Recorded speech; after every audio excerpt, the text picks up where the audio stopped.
Assalamualaikum warahmatullahi wabarakatuh. Selamat pagi Mas Hamid, Mbak Hilda, dan Mbak Wulan. Jadi hari ini kita itu akan melaksanakan diskusi gitu ya tentang kurikulum antropologi.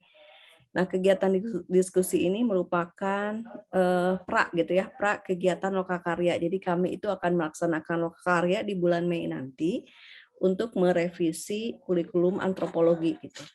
Karena sekarang tuntutannya semakin berat ya, harus lebih link and match dengan dunia industri, dengan dunia kerja dan sebagainya gitu. Maka kami itu merasa perlu untuk meminta masukan nih dari stakeholder.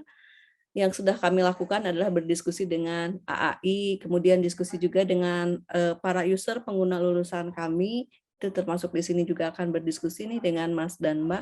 Lalu nanti juga akan berdiskusi dengan alumni gitu terkait apa sih masukan-masukan apa nih terkait untuk kurikulum di prodi antropologi itu gitu. Nah, ini sifatnya informal aja gitu ya, maksudnya nyantai gitu, tapi kita ketemu nanti isinya, substansinya gitu, dan sifatnya lebih berupa talk show seperti itu. Saya mengucapkan terima kasih loh kepada Mas Hamid, Mbak Hilda, dan Mbak Ulan yang sudah libur-libur nih bersedia datang di sini ikut berkontribusi, memberikan masukan kepada kami di Antropologi Unpad. Nah, saya akan nanti kita interaktif aja ya kegiatannya. Oke, saya akan memulai diskusi kita ya dengan memberikan pertanyaan pertama untuk para narasumber kita ini nih. Untuk ketiga narasumber ya, saya ingin bertanya, kenapa sih di Kementerian Mbak dan Mas ini membutuhkan lulusan antropologi? Nah, apalagi setahu saya di KKP itu sudah dicantumkan ya, di peraturan apa Mas Hamid, kepegawaian ya? Ada Permenpan RP 26 2020 Ibu tentang jabatan fungsional APJK. Nanti mungkin sedikit saya jelaskan juga. Di Permenpan tentang nomor 26 tahun 2020 tentang jabatan fungsional analis pengusahaan jasa kelautan atau APJK kalau disingkat ya. Oke, di sana itu dicantumkan ya bahwa memang yang dibutuhkan adalah lulusan antropologi. Nah, pertanyaan saya, kenapa sih memerlukan lulusan antropologi di sana? Untuk Mas Jadi saya dulu nih ya Ibu ya. Ya.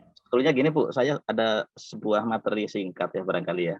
Mungkin itu nanti bisa menggambarkan, tetapi karena ini sifatnya langsung pertanyaan, oke kita jawab bahwa boleh memang. Boleh Mas, kalau mau sambil menayangkan video, menayangkan apa, boleh silakan. Boleh ya Bu ya? Oke, boleh, kalau boleh. kita Sangat boleh. Share screen barangkali.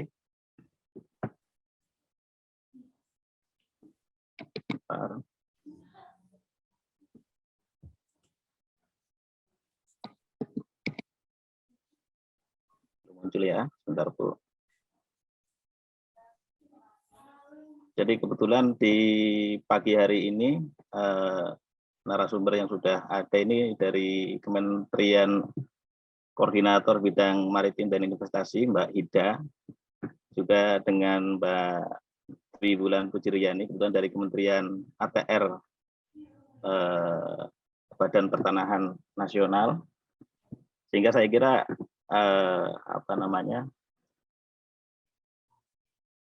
ada banyak topik sebetulnya Ibu yang bisa kita ini kan bisa kita bahas pada pagi hari ini, tetapi menyesuaikan dengan narasumber saya kira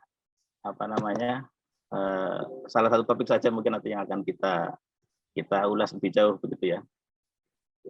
Jadi mohon izin Bapak Ibu sekalian, ya Ibu semua nih ya Ibu sekalian, ini yang ada di gambar atau di layar Ibu-ibu ini adalah gambar yang tidak sekedar gambar, tetapi dia mencerminkan sesuatu yang saya kira cukup luas artinya begitu ya. Kalau yang di sebelah kanan, paling kanan ini adalah perkampungan masyarakat Bajoe, ada di Wanci, Wakatobi. Jadi ini gambar kebetulan saya hampir langsung untuk yang ini.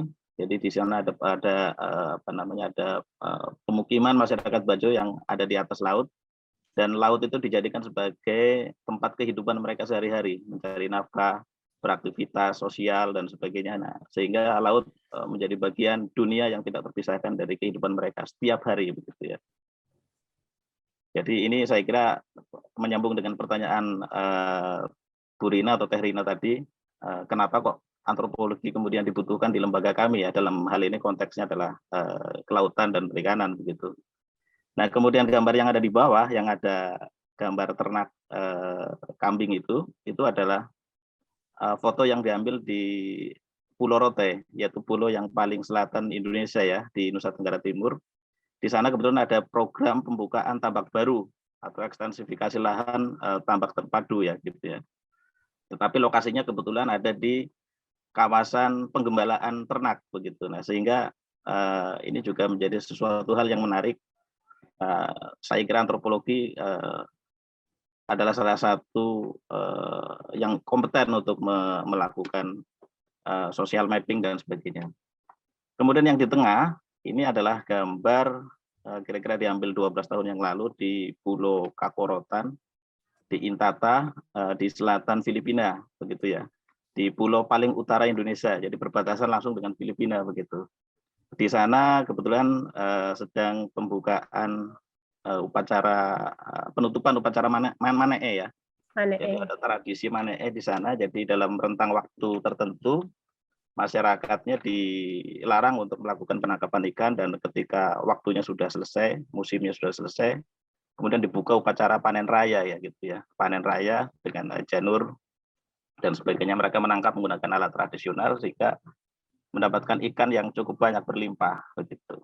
Nah ini adalah salah satu bagian dari sebetulnya kalau kemarin Teh Rina diskusi dengan kita semua di AAI maupun di Arjasi, ini adalah warisan budaya tak benda ya, yang perlu dilestarikan karena mendukung juga konservasi, mendukung juga keberlanjutan dan kelestarian baik habitat ikan maupun nafkah kehidupan mereka sehari-hari. Dan yang di sebelah kiri Bapak Ibu, ini adalah gambar petambak garam. Kita ketahui bahwa petambak garam di Indonesia itu ada berbagai macam suku bangsa, daerah, mulai dari Madura yang paling terkenal ya, bahkan disebut dengan Pulau Garam, kemudian juga Pantura Jawa, dan bahkan ada juga di luar Jawa ya, ada di Nusa Tenggara bagian timur, Nusa Tenggara Barat, ada di Bali, ada di Sulawesi, bahkan ada di Aceh ya, di Nangro Aceh Darussalam atau di Provinsi Aceh sekarang gitu. Sebentar Ibu, mohon izin. Di sini aja ya. Ya, jadi ini mempunyai corak kebudayaan yang berbeda-beda ya antara satu daerah dengan daerah yang lain, gitu ya. Bahkan di Aceh itu ada program pembangunan, karena ini topiknya dari Bu Rina disampaikan adalah dalam konteks perencanaan pembangunan ya. Jadi di Aceh pun ada program pembukaan tambak, livelihood, mata pencaharian baru untuk para ex-kombatan misalnya yang telah kembali ke pangkuan NKRI. Jadi mereka diberikan program untuk mata pencaharian hidupnya. Salah satunya adalah program pembukaan tambak baru. Jadi ini juga mempunyai karakteristik sosial dan budaya yang berbeda satu daerah dengan daerah yang lain. Dan yang terakhir yang ada gambar PLTU ini adalah foto yang saya ambil di PLTU Cilegon, Jawa Bali. Kapasitasnya cukup besar, ini salah satu yang terbesar di Pulau Jawa. Dan kita ketahui bahwa PLTU ini adalah PLTU dengan melibatkan investasi asing ya, begitu ya. Dalam hal ini dari China. Dan tentu di sana terjadi suatu pertemuan ya, pertemuan dua kebudayaan ya, dalam hal ini kebudayaan Cina dan kebudayaan Indonesia dari konteks para pekerjanya. Ya, sebetulnya di situ saya dalam konteks menghitung besaran PNBP untuk pengambilan air laut, karena bahan baku dari PLTU itu sendiri kan air laut yang didesalinasi, kemudian dibakar, menghasilkan uap, menggerakkan turbin, dan jadilah energi listrik. Tetapi ada hal yang menarik di sana, ternyata ada pertemuan dua kebudayaan yang tentu dalam konteks pekerjaan, bekerja dalam satu tempat yang sama, tentu harus mempunyai nilai-nilai yang dianut bersama, dan itu saya kira juga bagian dari kompetensi antropologi gitu ya. Nah, maka dari itu yang saya sampaikan di sini sebetulnya adalah kompetensi antropologi dalam perencanaan pembangunan dalam kurung kontemporer volume 1. Jadi mungkin tidak akan selesai hari ini saja Bu Rina, apalagi waktu kita sangat terbatas hari ini ya, hanya hanya sampai setengah 12 dan hari ini hari libur. Saya kira maka dari itu ada 5 hal yang ingin saya sampaikan. Yang pertama adalah topik yang relevan, sebuah pengantar. Kemudian saya pilih dari sekian banyak topik, saya kira ini adalah saya sebut sebagai informasi geospasial antropologi dalam perencanaan pembangunan. Ada antropolog berinovasi dalam program pembangunan, apakah itu mungkin? Dan jabatan fungsional APJK untuk antropologi ini yang tadi kebetulan Bu Rina tanyakan, dan terakhir adalah penutup. Jadi saya kira Teh Rina, sebelum kita berdiskusi lebih jauh dalam hal ini, saya kira kita berduka cita yang sedalam-dalamnya atas berpulangnya Dr. Andes Amiruddin MSI, pakar antropologi Undip dan pengurus AAI dan Adjasi, sahabat kita yang selalu atau sering ya berdiskusi begini lewat udara terkait banyak hal untuk memajukan antropologi, dan beliau dikebumikan di kota kelahirannya di Desa Karanglewas Kidul, Purwokerto ya. Kebetulan ini satu kampung juga dengan saya gitu. Jadi semoga amal ibadah beliau diterima Allah Subhanahu wa taala dan kita dapat melanjutkan cita-cita almarhum dalam memajukan antropologi di Indonesia. Ini Teh Rina, jadi kalau tadi pertanyaan Teh Rina, kenapa kok kemudian antropologi dibutuhkan di tempat kerja kita, saya kira ada beberapa topik yang relevan yang terkait dengan antropologi, seperti misalnya JBS atau Gender Budget Statement dalam sistem penganggaran tahunan Kementerian Lembaga dan Daerah. Kemudian ada korporatisasi budaya bisnis petani. Ada juga teknologi tepat guna berbasis lokalitas, termasuk juga tadi misalnya alat tangkap tradisional di tempat-tempat atau di wilayah tertentu itu ada berbeda-beda satu dengan yang lain, dan kita bisa mencari mana teknologi atau alat tangkap yang paling bagus, tetapi juga dia berbasis lokalitas atau berbasis kebiasaan masyarakat setempat. Kemudian ada juga resiliensi nafkah berbasis ketahanan dan kearifan lokal. Jadi ini juga suatu topik yang menarik ya, terutama untuk kementerian atau lembaga yang berbasis pertanian gitu ya, termasuk Kementerian Pertanian tentunya. Kemudian ada juga aspek sosial budaya dalam visibility study atau FS suatu pembangunan, program pembangunan. Jadi setiap pembangunan selalu ada FS-nya. Dan salah satu komponen FS itu adalah aspek sosial budaya. Kemudian ada geoantropologi dan ada informasi geospasial antropologi, serta ada rekayasa, reka cipta budaya dalam mendukung pembangunan dan desain grafis dan film ramah budaya. Nah, saya kira karena narasumber kita pada hari ini ada juga Mbak Wulan dari STPN Kementerian ATR BPN dan juga Mbak Hida dari Kemenko Maritim, saya kira kalau berkenan Bu Rina atau Teh Rina, pada kesempatan ini kita fokus ke informasi geospasial antropologi. Jadi Teh Rina dalam pekerjaan itu ini karena kita kan OB ya, outcome based education. Jadi tidak ada satupun sebetulnya bidang ilmu yang dapat berdiri sendiri. Jadi ia akan bersinggungan, berarsiran dengan ilmu-ilmu yang lain. Oleh sebab itu setiap pegawai termasuk juga antropolog nantinya yang akan bekerja harus memiliki berbagai macam keterampilan yang dipadu dengan berbagai bidang ilmu gitu ya.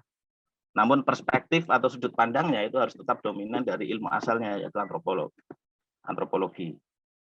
Nah, melatar belakangnya hal tersebut saya kira muncullah berbagai lembaga di kampus yang mengintegrasikan berbagai disiplin ilmu untuk memecahkan suatu permasalahan. Misalnya IPB dengan CTSS-nya atau Center for Transdisciplinary and Sustainability Studies gitu ya. Dan saya kira antropologi terapan tentu juga akan berarsiran nanti dengan ilmu yang lain, tergantung dari kebutuhan sektor dan Mas Hamid hilang ya suaranya. Nah, sambil menunggu Mas Hamid on, mungkin Mbak Hida nih, kalau di Kementerian Maritim, apa sih kenapa butuh lulusan antropologi di Kementerian Maritim itu? Iya, izin Mbak. Jadi sebenarnya kalau di Kemenko Maritim itu belum pernah membuka formasi untuk CPNS ataupun tenaga konsultan untuk antropologi. Tapi waktu itu kenapa saya sampai ke Kemenko Maritim, karena memang di akhir 2014 itu Kemenko Maritim awal dibuka membutuhkan banyak karyawan gitu. Jadi waktu itu saya salah satu yang diperbantukan dari Kementerian Kelautan.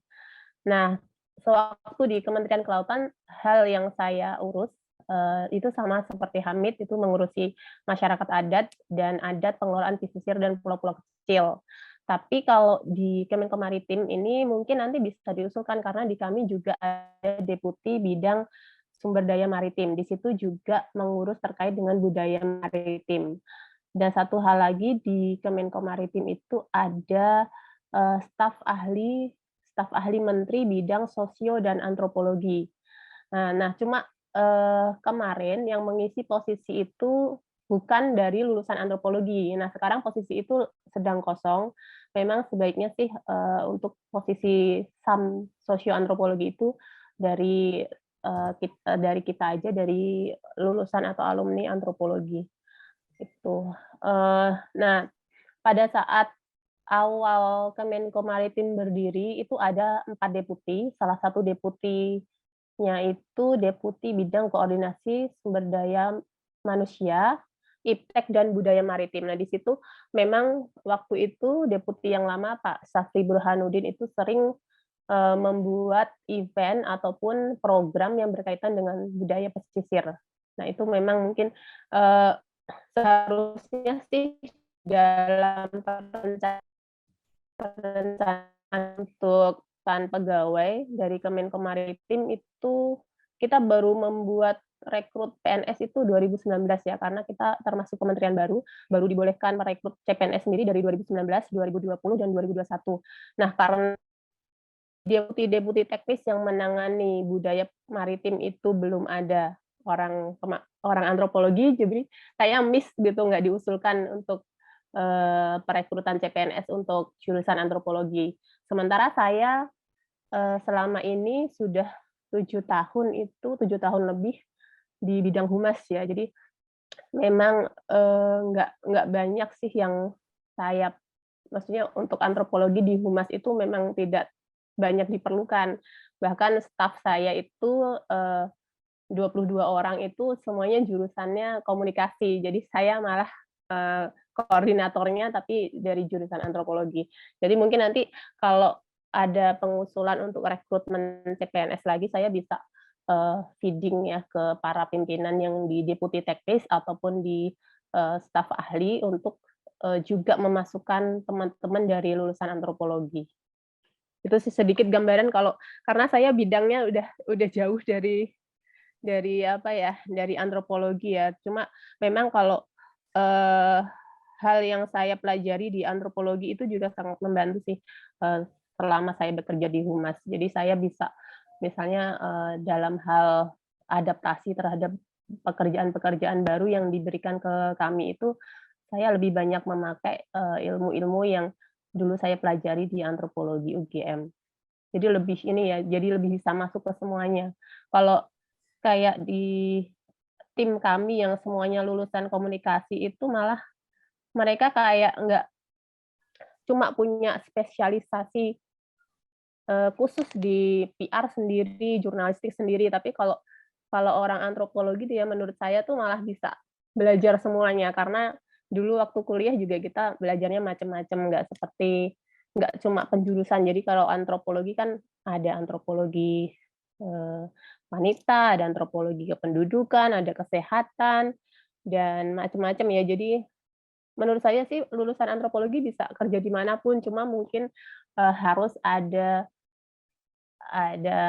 sedikit feeding ke para pimpinan di suatu kementerian atau lembaga untuk memasukkan formasi antropologi di situ. Itu sedikit dari saya. Terima kasih Mbak Hida. Ya, Mas Hamid udah gabung lagi. Nih, ya. Mas Hamid mau meneruskan lagi tadi sampai tadi akhirnya Mas Hamid memutuskan ya untuk CPNS, APK itu menerimanya dari antropologi. Silakan Mas Hamid. Baik, nggak apa-apa Mbak Ida ya, saya sambil teruskan, Mbak Wulan juga. Jadi kembali ke fokus tadi, Teh Rina, jadi apa sih sebetulnya informasi geospasial antropologi begitu ya? Jadi kalau kita ketahui geospasial itu adalah ruang kebumian atau aspek ruangan yang menunjukkan lokasi, letak, dan posisi suatu objek atau kejadian yang berada di bawah, pada, atau di atas permukaan bumi yang dinyatakan dalam sistem koordinat tertentu gitu ya. Kemudian ada istilah IG atau informasi geospasial adalah data geospasial yang sudah diolah sehingga dapat dijadikan sebagai alat bantu dalam perumusan kebijakan, keputusan dalam rangka kegiatan yang berhubungan dengan ruang kebumian ya. Termasuk juga tentunya dengan pembangunan. Sekali lagi tadi topiknya adalah tentang perencanaan pembangunan begitu. Kemudian kenapa kita tidak menggarap sesuatu hal yang baru ini sebagai bagian dari kurikulum antropologi begitu ya. Jadi kita ambil nanti soal judul mungkin Teh Rina dan pakar mungkin bisa merumuskan kembali, tetapi ini kita sebut sebagai informasi geospasial antropologi, yaitu IG yang melibatkan data, analisis, dan interpretasi dari sudut pandang ilmu antropologi, termasuk pemetaan sosial di dalamnya atau social mapping. Hal ini dapat digunakan untuk merumuskan kebijakan di berbagai bidang seperti pertahanan keamanan, kerawanan sosial, hingga keputusan apakah suatu lokasi layak dikembangkan atau tidak dalam suatu program pembangunan tertentu. Nah, yang ada di gambar Bapak Ibu sekalian di sebelah kanan ini adalah kebetulan kami sedang melakukan pemetaan lahan garam dengan perguruan tinggi, dan juga hadir di sana yang menggunakan baju putih itu adalah Kepala Badan Informasi Geospasial atau BIG. Jadi bersama Kepala BIG kita melakukan pemetaan ruang di sana.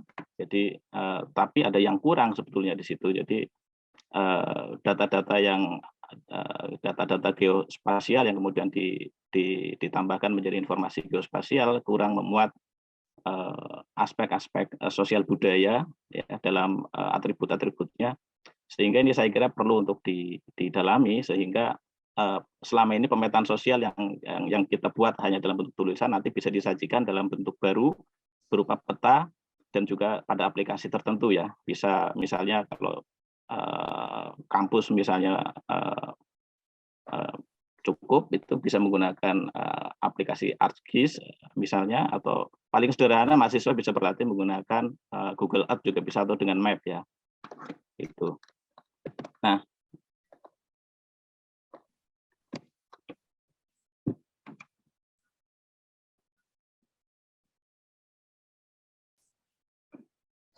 selanjutnya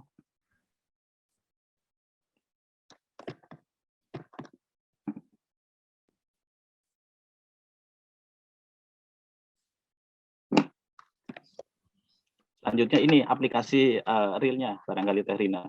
Jadi ini adalah satu program pembangunan ya, namanya adalah pembangunan Brain Pond Seawall atau disingkat BPS di Teluk Gresik Putih. Jadi ada sebuah teluk di kawasan Gresik Putih, Bapak Ibu bisa lihat di Google Earth ataupun di map. Teluk tersebut mempunyai luas sekitar 500 hektar lebih. Jadi untuk bagian efektif teluknya ada sekitar 373 hektar. Jadi teluk ini menjadi sumber bahan baku untuk produksi garam di area tambak milik PT Garam dan juga milik Pergaraman Rakyat begitu. Nah, dilakukanlah suatu pra-FS namanya ya, pra-FS atau pra-feasibility study pembangunan BPS ini, apakah kemudian dia layak atau tidak. Nah, oleh sebab itu diperlukan suatu pemetaan, jadi pemetaan berbasis tadi informasi geospasial, dan juga tentu harus ada analisis interpretatif sosial budayanya gitu. Nah, kalau kita lihat di sini, ini ada di bagian bawah ini ada pemukiman Kalianget ya, dengan mata pencaharian yang beragam, jadi bukan hanya petambak garam. Pemukimannya padat, nah tentu dia akan membawakan suatu membawakan suatu persoalan tersendiri ya, ini terkait dengan pendudukan ya, termasuk juga misalnya sampah rumah tangga dan sebagainya.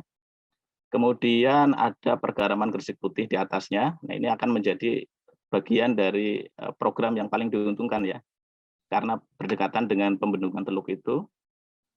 Kemudian di paling atas yang agak jauh dari teluknya itu ada pergaraman milik rakyat ya, dengan pola pengusahaan yang beraneka ya. Jadi dia tidak terpola, berbeda dengan yang di bawah. Artinya sama-sama mereka petambak garam Madura, yang satu dia di bawah korporasi yang namanya PT Garam, satunya dia adalah petambak independen karena tanah milik sendiri, ataupun walaupun dia menjadi buruh, menjadi penyewa penggarap, tetapi dia tidak terikat dengan suatu korporasi tertentu sehingga dia lebih independen. Karena lebih independen kemudian polanya juga tidak sama antara satu dengan yang lain. Nah, ini kemudian dua ini akan berintegrasi dengan adanya pembendungan ini karena ini menjadi program pemerintah begitu ya. Sehingga pertanyaannya adalah apakah bisa hal itu dilakukan di mana mereka mempunyai pola atau habitus yang berbeda antara masyarakat yang di bawah korporasi dengan yang di luar korporasi begitu. Nah, ini saya kira bagian dari aplikasi real yang dapat dimanfaatkan dari ilmu antropologi dan dipadukan dengan informasi geospasial tadi. Nah, ini kalau kita lihat misalnya ini adalah dermaga pengangkutan. Dermaga pengangkutan ini sudah ada sejak zaman kolonial ya, sejak zaman PT Garam waktu itu bernama Jawatan Regi Garam ya. Bahkan disinyalir sudah ada juga sejak zaman VOC. Begitu. Nah, ini kondisi para pekerjanya yang melakukan pekerjaan di bidang pengangkutan.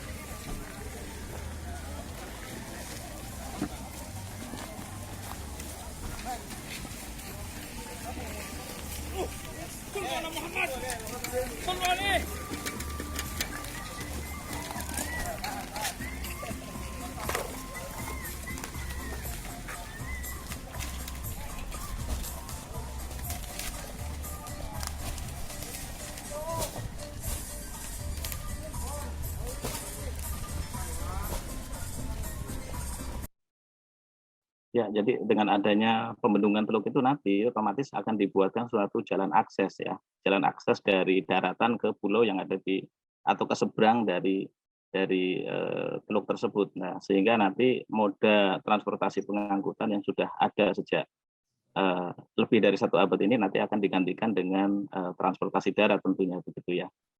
Nah, kemudian ini adalah lokasi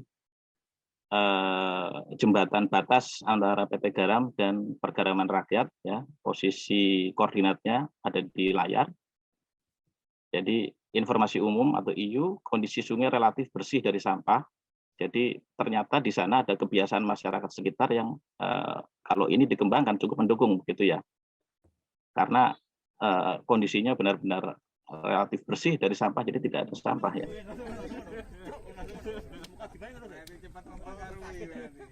Nangkapnya kurang, pengaruhnya yang besar. Nangkapnya kurang, pengaruh besar. Nangkap kurang, pengaruh besar.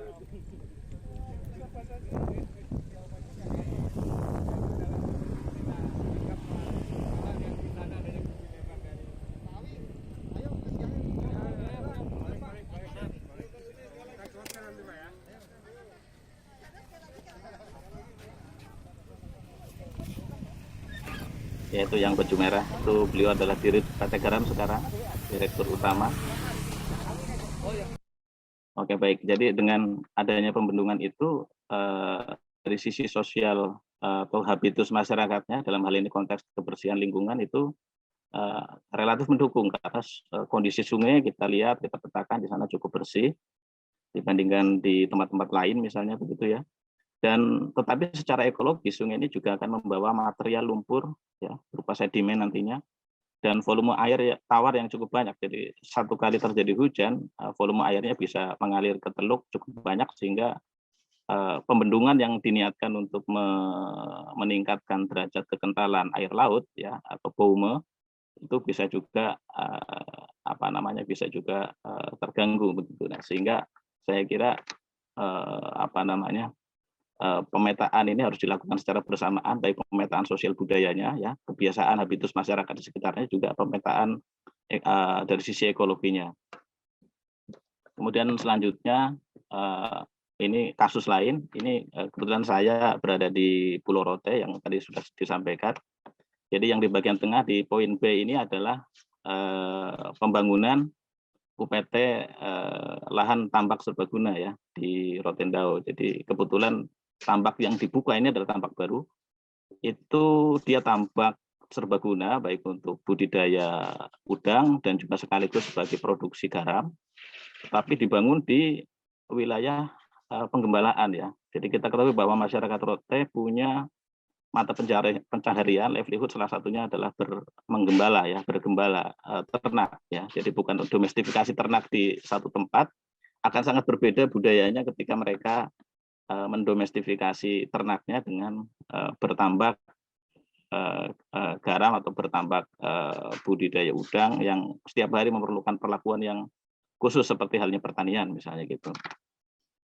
Atau seperti halnya peternakan. Nah, akhirnya apa? Ketika ini kemudian dibangun, pada kasusnya ini misalnya adalah karena lokasi tambaknya berada di tengah, ya berada di tengah, dan sehingga ini namanya ternak ini kan banyak yang menyeberang begitu, sehingga hampir setiap saat terjadi ternak yang masuk ke dalam kubangan ya, baik itu kerbau, sapi ataupun kambing begitu, sehingga ada semacam biaya sosial yang cukup tinggi ketika tambak tersebut harus atau pengelola tambak harus mengganti ternak-ternak yang mati karena masuk ke dalam kubangan air yang cukup dalam gitu.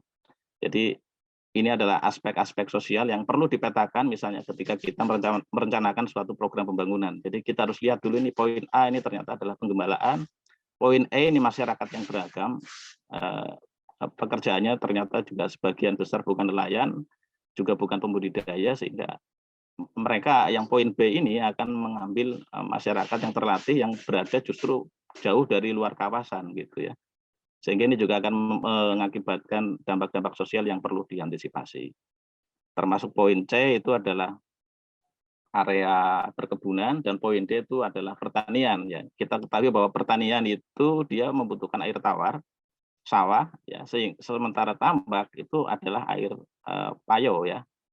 Bahkan kalau untuk garam disarankan menggunakan air dengan salinitas yang terbaik, yang tinggi, dengan volume yang sangat tinggi gitu, sehingga ketika ini berhimpitan antara poin B dan poin D maka terjadi suatu permasalahan baru gitu ya. Nah, saya kira ini adalah bagian dari perencanaan yang sebetulnya ini membutuhkan peran yang lebih besar dari antropologi ya, dari antropolog ini. Saya kebetulan ke sana juga karena sudah ada beberapa kasus, misalnya ternak warga ya sapi ya, satu sapi itu kan harganya lumayan ya, yang masuk ke dalam kubangan kolam sehingga masyarakat harus mengganti. Ini saya kira ini perlu yang namanya perencanaan yang lebih matang ketika kita membuat suatu ekstensifikasi lahan seperti ini ya. Jadi sehingga nanti bisa berjalan dengan efektif, yang dibangun kemudian tidak menjadi masalah di kemudian hari ya. Tetapi tentu ini juga harus menjadi bagian dari atau tantangan yang harus dipecahkan oleh antropolog. Bagaimana caranya nanti supaya ini perlu ada yang namanya reka cipta budaya atau rekayasa sosial, social engineering barangkali. Jadi karena mengubah sebagian masyarakat lokalnya, jadi dari bergembala kemudian dia harus melakukan budidaya yang membutuhkan waktu setiap hari ya. Kalau penggembalaan itu pagi ternaknya keluar, jam-jam 9 lah, 10 itu biasanya penggembala istirahat, tidur dan sebagainya.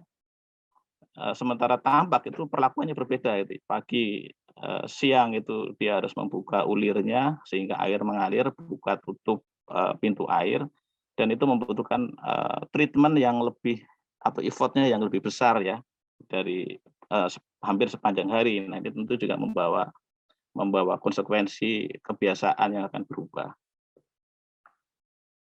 Saya lanjutkan. Sebuah pertanyaan tadi di Menko Maritim, apakah ada antropologi, kemudian juga di kementerian lain, saya kira banyak.